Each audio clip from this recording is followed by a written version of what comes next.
The top stories tonight in Y News. President Ferdinand Marcos Jr. places 4 regions under state of calamity in the wake of severe tropical storm Paeng. After more than 2 years of distance learning due to the COVID-19 pandemic, the Department of Education begins the full implementation of in-person classes. The brother of the slain broadcaster Percy Lapid shares details on the development of the case. And North Korea has threatened the United States with severe repercussions if it does not stop conducting joint military exercises with South Korea. Good evening, Philippines and the world. Today is Wednesday, the 2nd of November, 2022. Join us in the next hour as we deliver today's top stories around the Philippines and in other parts of the world. I am William Theo. We are also seen in 1,935 satellite monitoring centers nationwide and via live streaming worldwide through the UNTV News and Rescue social media channels. First in the news, President Ferdinand Marcos Jr. has approved and signed a circular declaring a state of calamity in 4 regions due to the onslaught of severe tropical storm Paeng. Nel Maribohok will tell us why. President Ferdinand Marcos Jr. has placed Region 4A or Calabarzon, BuCor Region, Western Visayas, and the Bangsamoro Autonomous Region in Muslim Mindanao or BARM under a state of calamity in response to the devastation brought by severe tropical storm Paeng. As stated on Proclamation Number 84, the declaration shall be in effect for 6 months unless earlier lifted by the Chief Executive. According to the issuance, more than 1.4 million people from Calabarzon or Cavite, Laguna, Batangas, Rizal, and Quezon, BuCor Region, Western Visayas, and BARM were adversely affected by the weather disturbance. The National Disaster Risk Reduction and Management Council or NDRRMC, through a resolution, made a recommendation to the President to declare a state of calamity covering those regions to hasten rescue, relief, and rehabilitation efforts by both the public and private sectors. The declaration will also allow the government to effectively control prices of basic necessities and prime commodities and enable both the national and local governments to utilize their funds for rescue, recovery, and rehabilitation measures. The said proclamation also directed all departments and other concerned government agencies to coordinate with the local government units to provide or augment the basic services and facilities of affected areas. According to Major General Roy Galido, Philippine Army JTF Central 6 ID Commander, the President has already directed the mobilization of all military assets to help in areas severely hit by the previous typhoon. Ang priority po talaga base sa usapan kahapon with our beloved President is to use the assets of the AFP to deliver the relief goods. Especially itong nire-request ng yung mga water purification of filtration system na manggagaling Manila. So yung C-130 po ang magdadala po dito, asset ng Air Force. At kami po dito, ang main asset namin is transport and manpower. Nel Maribohok, UNTV News and Rescue. We serve the people, we give glory to God. Meanwhile, the city government of Muntinlupa has declared a state of calamity due to the damage from the aftermath of severe tropical storm Paeng. According to Mayor Rufi Biazon, their city council passed the resolution on October 31st.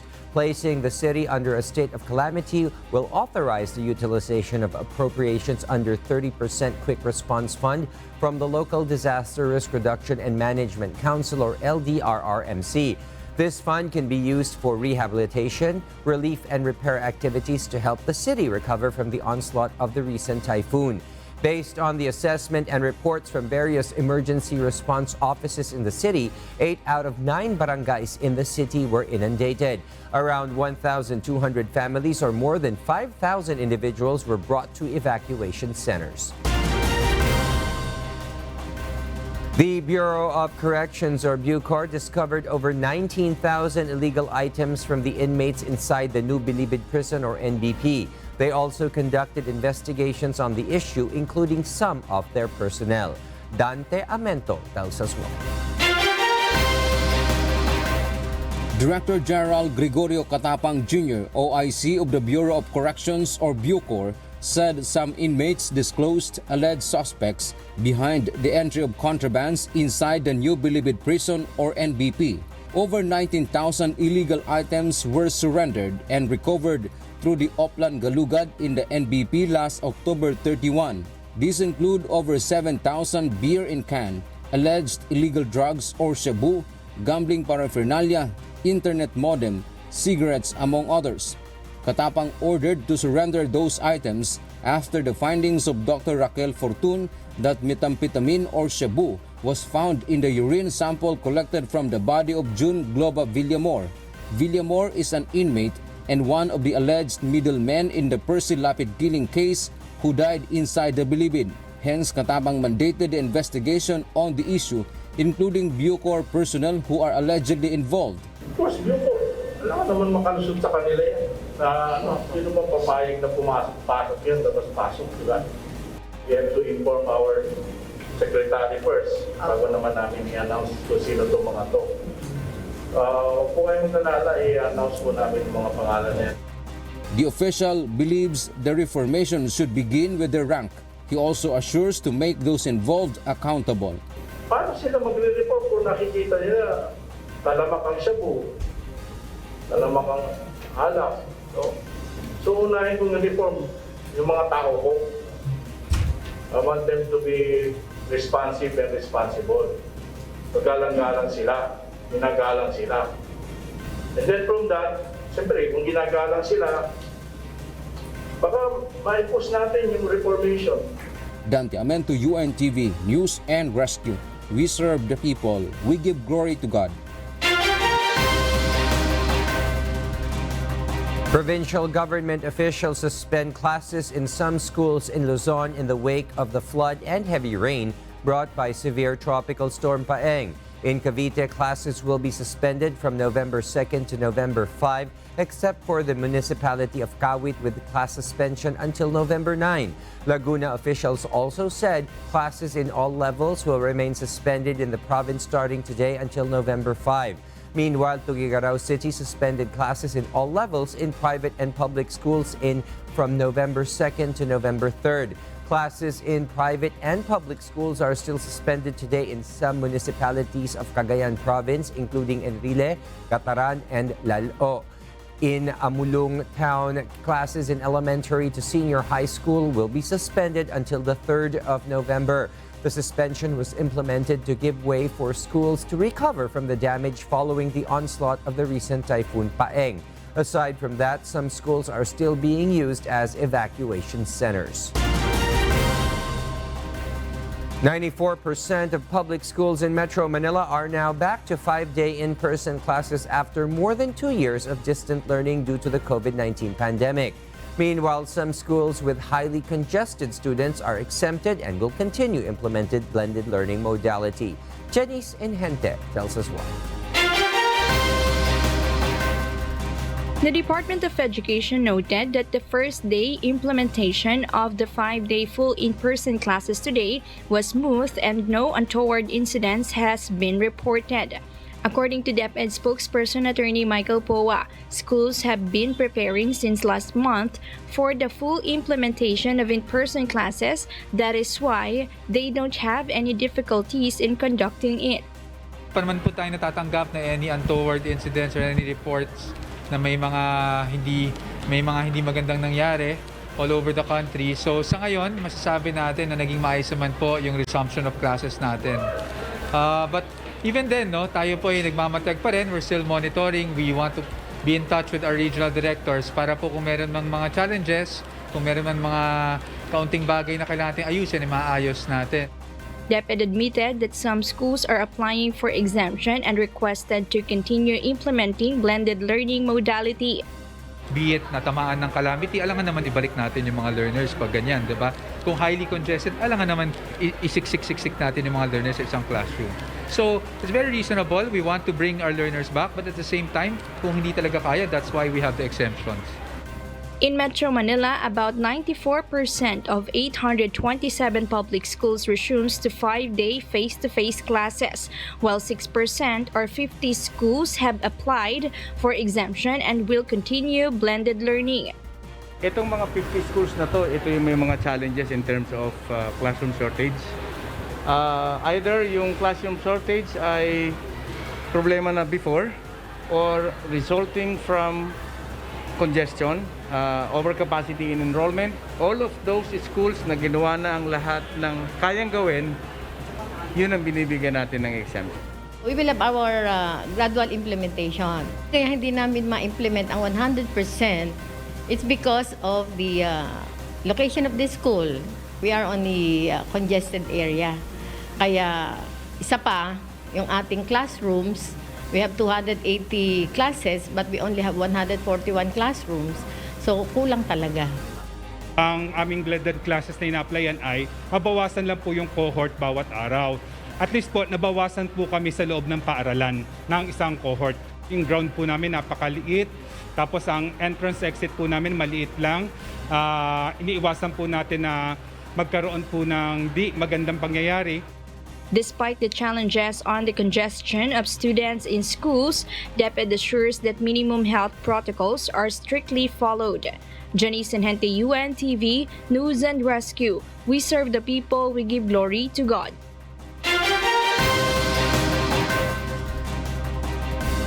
And for the news abroad, North Korea issues threats to use nuclear weapons against the U.S.-South Korea allies over their military drills. Joselito Liquido will tell us why live.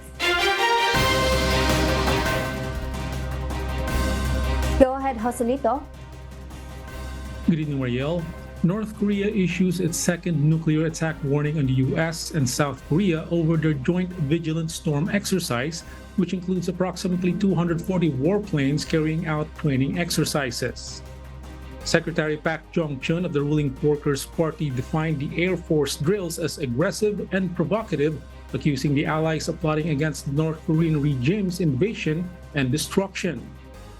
Park commented that the US and South Korean leaders will pay the most horrible price if the North Korea continues to feel threatened, referring to the party's nuclear arsenal that can be launched at any time. Both US and South Korean authorities have denied any intentions of attacking North Korea and that these Air Force drills are simply defensive exercises. Of note, North Korea has also launched multiple weapons tests which they claim are warnings for its rivals. South Korean authorities expect that the North may likely increase their offense and tactics in the succeeding weeks with the intention of completing their full-fledged nuclear arsenal. Mariel? Thank you, Joselito Liquido, for that live report. Kyiv mayor announced that water and energy supply has been mended after recent Russian attacks on capital's infrastructures. From London, United Kingdom, here's Jella Garmino to tell us why live.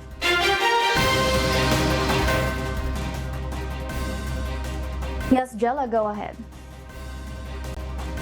Mariel, on Tuesday, Kyiv Mayor Vitaly Klitschko confirmed on his social media post that water services has resumed in the capital, including energy after emergency repairs. However, to manage electricity demands, planned blackouts will still continue. This comes after the recent wave of Russian attacks on the nation's capital, which was partly in response to a drone attack on the Black Sea Fleet in Crimea, according to Russian President Vladimir Putin.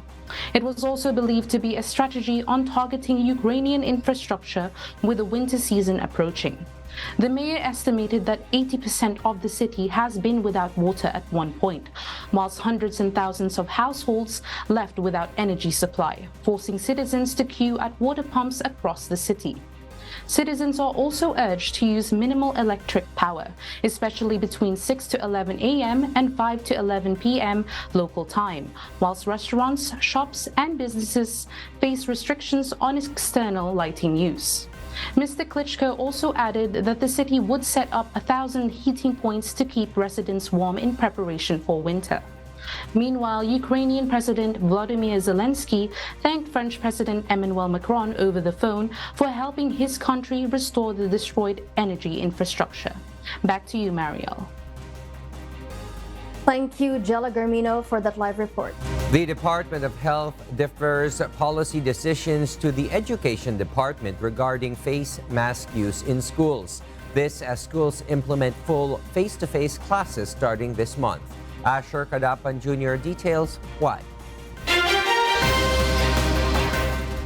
The recent executive order issued by President Ferdinand Marcos Jr. allows optional use of face masks both indoors and outdoors for certain health settings. Should the Department of Education pursues voluntary wearing of face masks during face-to-face classes, it will still be aligned with the policy. With this, the Department of Health issues a statement stating that they defer the policy decisions to DepEd with regard to the well-being and safety of its students. But the DOH reiterates that proper assessment of the appropriate use of face masks and practice of other layers of protection are keys to help in the prevention of virus transmission. The Philippine Federation of Professional Associations, on the other hand, believes that the country is ready for the implementation of full face-to-face classes. But the health experts emphasize the value of adhering to health and safety protocols, including wearing a face mask inside schools. Ang medical community, karamihan po sa ating mga professionals, lalo na ang ating mga pediatricians, ay ina-advise pa rin pagsuotin ng mask ang ating mga kabataan sa loob ng eskwelahan kasi marami sa ating classrooms ay fully aircon, walang daloy ng hangin sa loob at saka maraming mga estudyante ang ating mga classroom, hindi naman hindi kailayo na kulang nga ang classrooms natin, ay kaya nga dapat maigi pa rin ang pag-iingat natin. Asher Kadapan Jr., UNTV News and Rescue. We serve the people, we give glory to God. The Department of Justice and the National Bureau of Investigation with Roy Mabasa held a meeting this morning. Mabasa disclosed he was briefed over the progress of the investigation on the case of his brother, Percy Lapid Mabasa. Mabasa added that formal cases may be filed in court on Friday or Monday next week.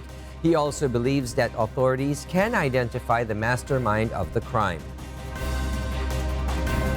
May mga murder cases na isasampa pero hindi ko pa alam yung mga pangalan. Hindi ko pa mabanggit sa inyo dahil may ginagawa nga pong investigasyon ang NBI at saka ang PNP.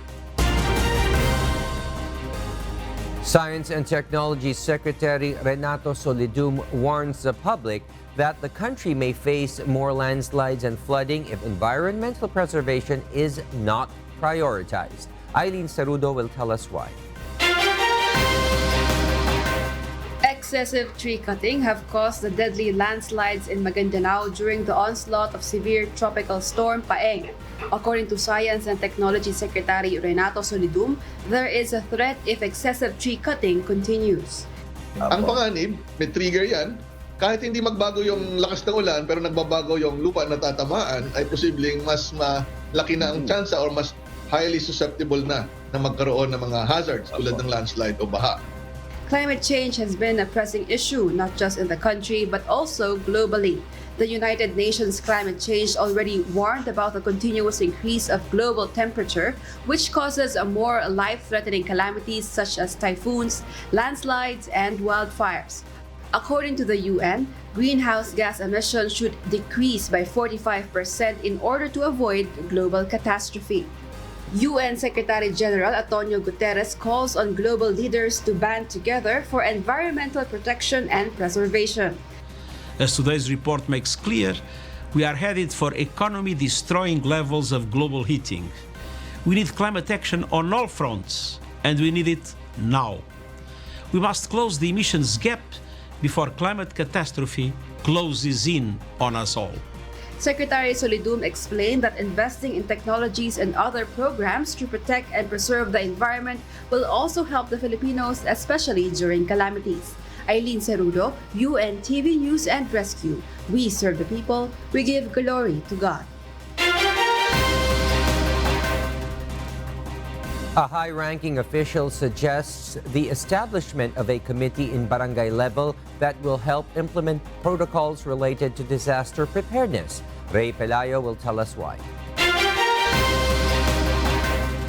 Places in Maguindanao where landslides and flash floods occurred during the passage of severe tropical storm Paeng are included in the hazard map of the Mines and Geosciences Bureau as high-risk areas, according to Science and Technology Secretary Renato Solidum. The official noted that the Philippine Atmospheric, Geophysical and Astronomical Services Administration or PAGASA issued relevant forecasts and warning, and even days before the landfall of Paeng, that part of Mindanao had already been experiencing heavy rainfall due to other weather system.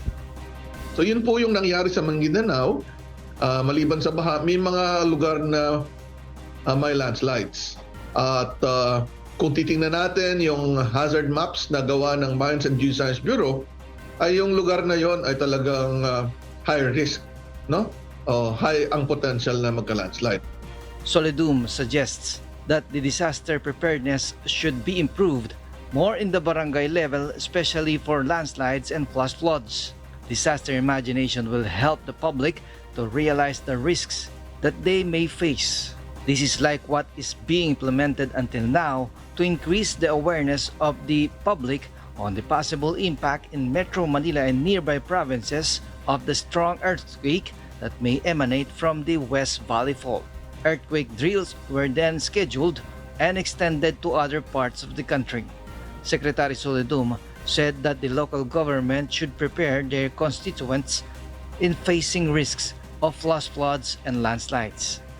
So ano po ang nakikita kong kakulangan dito sa issue ng landslide and flash flood ay dapat magkaroon talaga ng community level evacuation planning and preparedness and drill. And ito pong evacuation plans nila and responses ay dapat nakatugma doon sa warning na binibigay. Solidum noted that risk may be reduced if the process that will be implemented, including the hazard and risk assessment, monitoring and forecasting, warning and information, and the timely response, especially of the public. The official also recommends the inclusion of homework for students related to disaster preparedness that will also involve the whole family. Ray Pilayo, UNTV News and Rescue. We serve the people. We give glory to God. The Philippine National Railway or PNR says derailment of trains could still happen once tracks are affected by inclement weather conditions. JP Nunez explains why. The Philippine National Railway is not ruling out the possibility of another derailment of their trains as some parts of the tracks are unstable. PNR management said this is due to the effect of rain, which causes soft soils that could lead to derailment. Basta pumulan, kahit na walang bagyo, talagang alarmed na kami at nakabantay na dyan yung aming mga engineering personnel na pag biglang tumaas ang tubig, mag 3 inches lang kasi above the rail, hindi na pwede, no? So, hindi na pwedeng mag-operate pa ng train. Hindi natin talaga maipapangako na hindi mangyayari uli. According to PNR, among the areas which are closely monitored during rainfall and floodings are the areas of Santa Mesa, Manila and C3 in Caloocan City. At around 5 a.m. today, a train set of PNR derailed from tracks in areas with soft soil. It affected trips from Tutuban, Alabang, Bikutan and Binyan. According to PNR, there are 120 passengers on board the train when the incident happened. Yung dumaan yung tren, biglang yung naglagapakan, parang bakal. Nakita ko doon, sumala yung nung tren, nagganon-ganon siya. Tumatagilid siya, akala ko nga mababaligtad kanina. Dumaplis yung niya, yung gulong sa bakal. Tumatagilid siya. Akala ko mababaligtad nga kanina. Yun nga isang pasahero nagpunta sa akin dito nung bumaba. Nanlalamig, takot na takot siya. At akala daw niya kung ano yung naglagapakan nga. Malalakas kasi ang lagapak pala, parang mga bakal siya. PNR said they will continue to ensure tracks are safe before dispatching trains to prevent the same incident. They will also give immediate advice to commuters once trips are affected. JP Nunez, UNTV, News and Rescue. We serve the people, we give glory to God. The Department of Health assures preparedness in emergency response in wake of severe tropical storm Paeng. This as it records about 500 health consultations in different evacuation centers due to the said calamity. Asher Kadapan Jr. explains why. Operational guidelines in evacuation centers during calamities have been in place as the country is commonly struck by typhoons, among others.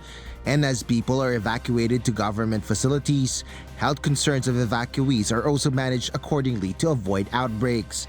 The Department of Health explains this as the agency assures the public they are prepared for those affected by the onslaught of Typhoon Paeng. Kapag evacuation center ka, para kang may mini health center din doon, no? Kailangan mayroon tayong access to consultation, no? So may doctor or nurse or a staff, healthcare worker staff na nakatalaga dapat sa ating mga health center. Meron na tayong mga pre-position po na mga gamit. That includes also mga assorted medicines po na nandun na sila sa mga regions para po kung kailangan ng LGUs natin, mabilis po natin mabibigay. Based on the data gathered by the DOH from the Health Emergency Alert Reporting System, about 500 health concerns were consulted to them by evacuees in affected regions. Most concerns consulted were injuries, respiratory infections, cough and colds, wounds, fever and hypertension, while other post-typhoon diseases may take a few days to be determined if it affected the population. Ang ating cholerae ay hindi pa tayo nakakakita, no, ng pagtaas ng kaso at sa ngayon ito ay on a plateau. The DOH meanwhile confirms no major damages in health facilities across the country due to Typhoon Paeng. Asher Kadapan Jr., UNTV News and Rescue. We serve the people, we give glory to God.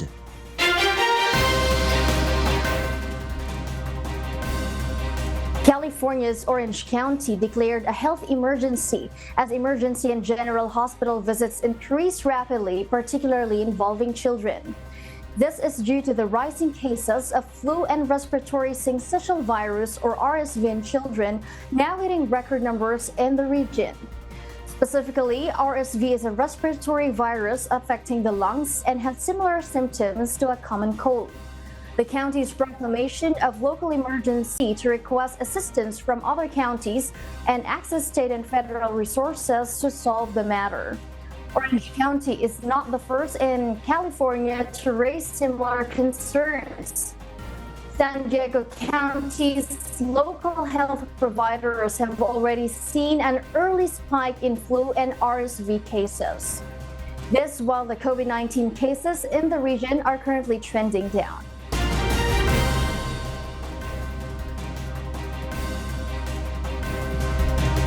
Canada is planning to welcome a record 500,000 new permanent residents over the next 2 years. Ryuji Sasaki will give us the details live.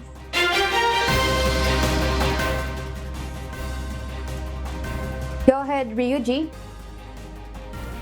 Mariel, Canada is ramping up its immigration targets to address the country's acute labor shortage and to help refugees who are fleeing violence and war in their home countries.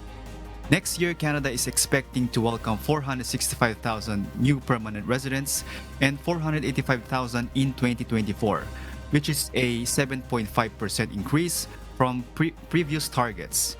Canada's Immigration Minister Sean Fraser said the plan will help businesses find skilled workers while also reducing the number of government-assisted refugees it resettles by about a third.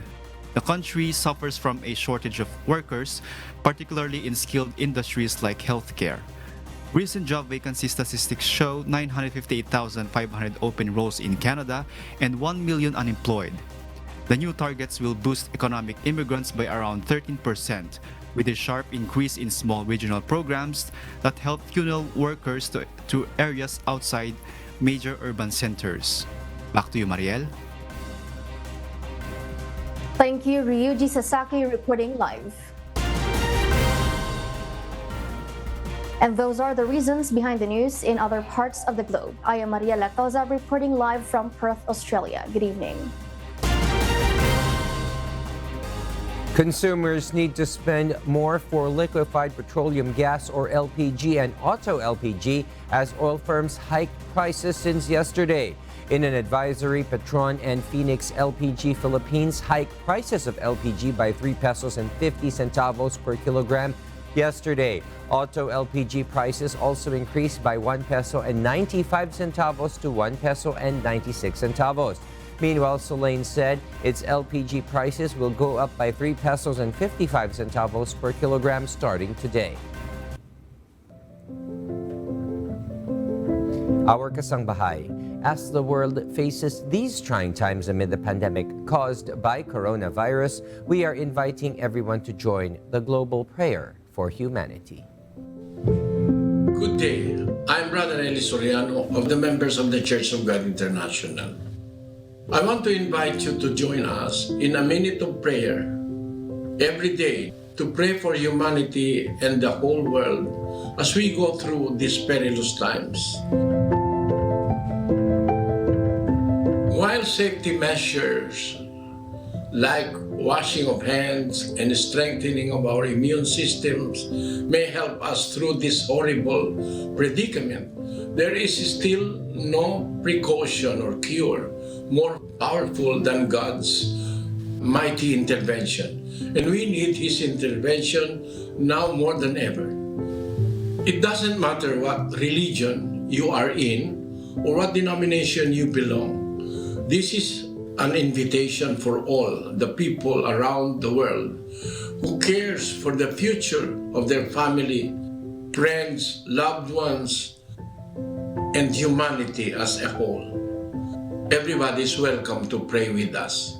For more details, you can check out the description box below. Thank you very much, and I hope to hear from you soon. May God bless you.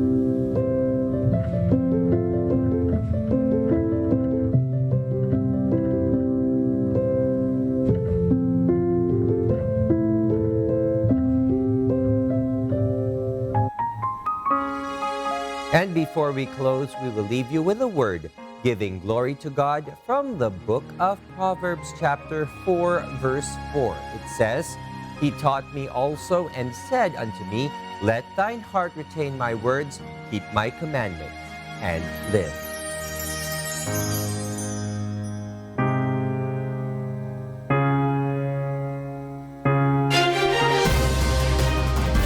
And those are the reasons behind the news, the 2nd of November 2022. Reasons we deliver to you as they unfold. I am William Theo. And because we need to know, we will always ask why. We serve the people, we give glory to God.